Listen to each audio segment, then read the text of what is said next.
नमस्कार दोस्तों, मैं दिव्यांशी गौड़ एक बार फिर हाजिर हूँ एसबीटी न्यूज की खास खबरों के साथ। पेश है आज 3 फरवरी 2024 शनिवार शाम 7:15 बजे राजस्थान की 15 बड़ी खबरें। पंजाब सरकार और राज्यपाल बनवारी लाल पुरोहित के बीच चल रही गहमागहमी के बीच आज पंजाब के राज्यपाल ने बनवारी लाल पुरोहित ने इस्तीफा दे दिया है। उन्होंने अपना इस्तीफा राष्ट्रपति को भेजते हुए कहा कि अपने व्यक्तिगत कारणों और कुछ अन्य प्रतिबद्धताओं के कारण मैं पंजाब के राज्यपाल प्रशासक केंद्र शासित प्रदेश चंडीगढ़ के पद से अपना इस्तीफा देता हूं, कृपया इसे स्वीकार करें। राजस्थान हाईकोर्ट की फटकार के बाद राजस्थान सरकार ने राजस्थान के एडवोकेट जनरल की नियुक्ति कर दी है। राज्यपाल कलराज मिश्र ने राजेंद्र प्रसाद को महाधिवक्ता बनाने के प्रस्ताव को मंजूरी दे दी है। 2 दिन पहले जोधपुर हाईकोर्ट ने नाराजगी जताते हुए सरकार से महाअधिवक्ताओं व अतिरिक्त अधिवक्ताओं की नियुक्ति को लेकर 5 फरवरी तक जवाब मांगा था। उसके अगले ही दिन सरकार ने एडवोकेट जनरल की नियुक्ति कर दी। सीनियर एडवोकेट राजेंद्र प्रसाद वसुंधरा राजे सरकार में अतिरिक्त महाधिवक्ता थे। उन्होंने 1985 से वकालत शुरू की थी। गौरतलब है कि एडवोकेट जनरल की नियुक्ति के मामले को लेकर एडवोकेट रविंद्र कुमार माथुर ने याचिका पेश की थी, जिसमें लिखा था कि सरकार बनने के करीब 2 महीने जीत पाने के बाद भी महाधिवक्ताओं व अतिरिक्त अधिवक्ताओं की नियुक्ति नहीं हुई है। राजस्थान के मुख्यमंत्री भजनलाल शर्मा आज जोधपुर शहर के दौरे पर हैं। मुख्यमंत्री आज शहर में कई कार्यक्रमों में हिस्सा ले रहे हैं। मुख्यमंत्री दोपहर में कलेक्ट्रेट सभागार में संभाग स्तरीय अधिकारियों की बैठक ली। इसके पश्चात मुख्यमंत्री स्थानीय कार्यक्रम में भाग लिया। वे विशेष विमान से जोधपुर एयरपोर्ट से जयपुर के लिए प्रस्थान करेंगे। मुख्यमंत्री भजनलाल शर्मा ने जोधपुर एम्स के चौथे दीक्षांत समारोह में उपाधि प्राप्त करने वाले सभी चिकित्सकों को बधाई दी और कहा कि मानवीय संवेदनाओं के साथ साथ नागरिक कर्तव्यों का बेहतर निर्वहन करते हुए सेवा एवं परोपकार के माध्यम से अपनी पहचान बनाएं। अभावों और समस्याओं से पीड़ितों और जरूरतमंदों की सहायता करें और जन विश्वास पर खरा उतरने के लिए प्रयत्नशील रहें।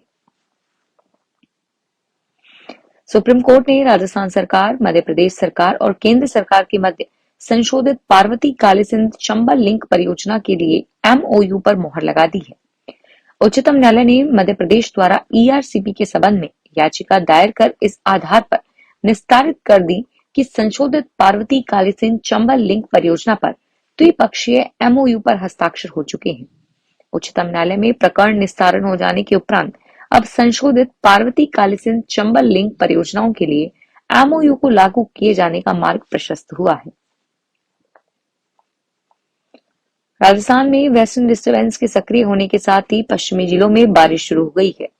देर रात जैसलमेर, जोधपुर, बीकानेर के कुछ हिस्सों में हल्की बारिश हुई। बाड़मेर, बीकानेर, नागौर, चूरू, झुंझुनू के एरिया में आज सुबह बादल छाए रहे और इन जगहों पर आज दिन में या देर शाम को बारिश भी हो सकती है। इसके अलावा जयपुर, अलवर, अजमेर समेत अन्य जिलों में देर शाम मौसम बदल सकता है। मौसम विज्ञान केंद्र जयपुर और स्थानीय रिपोर्ट्स के मुताबिक आज बीकानेर शहर में सुबह 0.2, कोलायत नोखा में 1.1, जैसलमेर में 0.5 बारिश रिकॉर्ड हुई। जोधपुर के लूणी फलोदी के एरिया में भी हल्की बूंदाबांदी हुई। जयपुर में एसीबी ने जिस मामले में एफआईआर लगा दी थी, उसमें दोबारा जांच की तो 35 करोड़ रुपए के गबन का मामला सामने आया।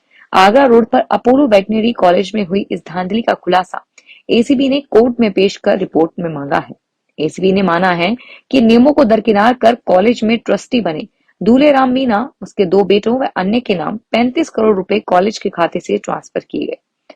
हाईकोर्ट ने मामले की गंभीरता को देखते हुए एसीबी को ईडी व आयकर विभाग की मदद लेने के लिए कहा है। एसीबी ने ईडी को पत्र लिखा है और एसीबी ने यह एफआईआर एनआरआईए डॉक्टर राज खरे के परिवार पर वर्ष 2020 में दर्ज की थी। राजस्थान के शिक्षा मंत्री मदन दिलावर शनिवार सुबह अचानक रावत भाटा रोड स्थित जिला शिक्षण प्रशिक्षण संस्थान कार्यालय पहुंच गए। अचानक शिक्षा मंत्री को देखकर कर्मचारियों में हड़कंप मच गया। शिक्षा मंत्री मदन दिलावर शनिवार सुबह 10:10 पर रावत भाटा रोड स्थित डाइट कार्यालय में पहुंचे। उन्होंने वहां सबसे पहले उपस्थिति रजिस्ट्रार चेक किया। प्रशासनिक अधिकारी उमेश जोशी के अनुपस्थिति मिलने पर उन्होंने खुद ही रजिस्ट्रार में उनकी अनुपस्थिति लगा दी। अधिकारियों पर नाराजगी जाहिर करते हुए शिक्षा मंत्री ने कहा कि अनुशासनहीनता बर्दाश्त नहीं होगी। शिक्षा मंत्री करीब 40 मिनट तक डाइट में निरीक्षण के बाद लौट गए। झीलों की नगरी उदयपुर में पारा नरमी पर होने के बावजूद भी गर्मी का एहसास होने लगा और वैसे लोगों ने सावधानी रखते हुए गर्म कपड़ों को अभी छोड़ा नहीं है।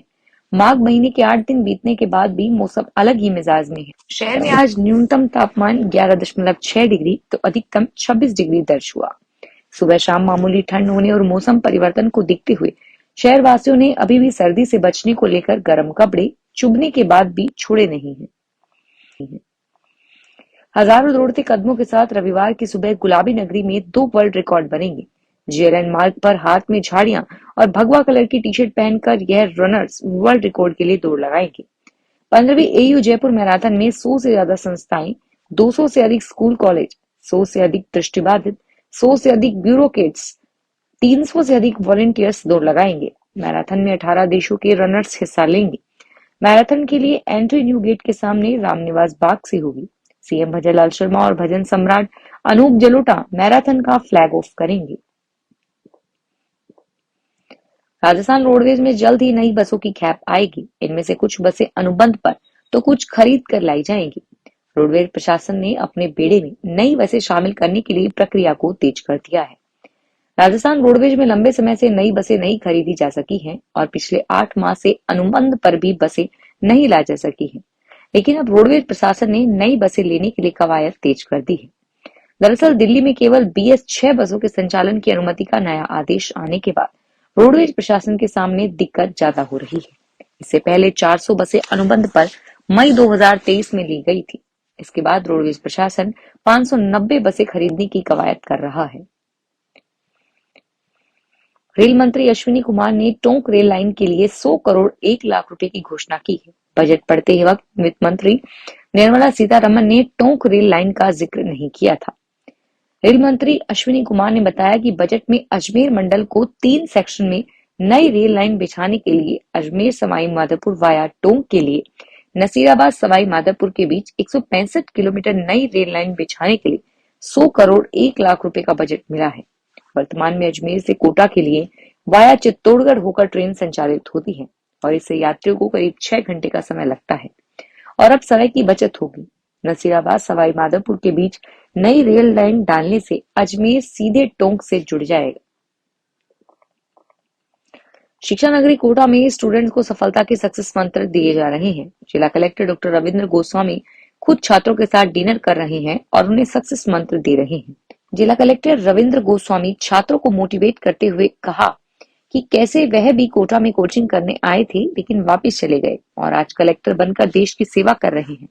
कामयाब कोटा अभियान के अंतर्गत जिला कलेक्टर डॉक्टर रविंद्र गोस्वामी ने कोटा के इंद्रप्रस्थ औद्योगिक क्षेत्र स्थित वासंती रेजिडेंसी में कोचिंग विद्यार्थियों के साथ डिनर करते हुए संवाद किया। वहां उन्होंने उन्हें सफलता के गुर बताए और छात्रों से संवाद करते हुए कहा कि कर्म में विश्वास रखो, फल जरूर मिलेगा।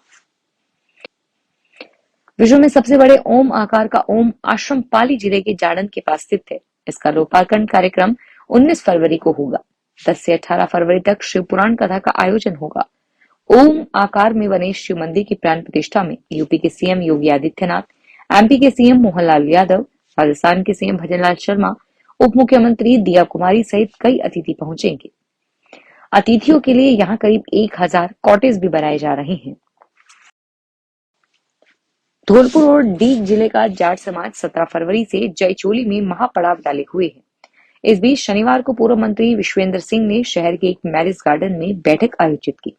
पूर्व मंत्री विश्वेंद्र सिंह ने कहा कि तीनों जिलों के जाटों को केंद्र में ओबीसी आरक्षण मिलना चाहिए, लेकिन महापड़ाव और आंदोलन बंद होना चाहिए।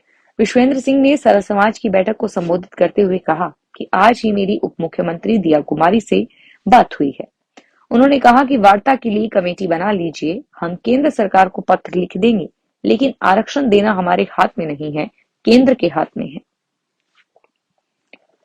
जैसलमेर के सम इलाके में केसुआ की बस्ती के पास शनिवार को सुबह हाईटेंशन लाइनों से टकराकर एक इजीशर प्रजाति का गिद्ध घायल हो गया।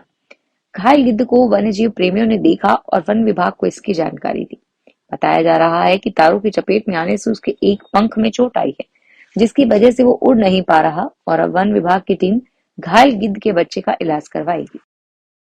फिलहाल इस बुलेटिन में इतना ही, फिर हाजिर होंगे तमाम बड़ी खबरों के साथ।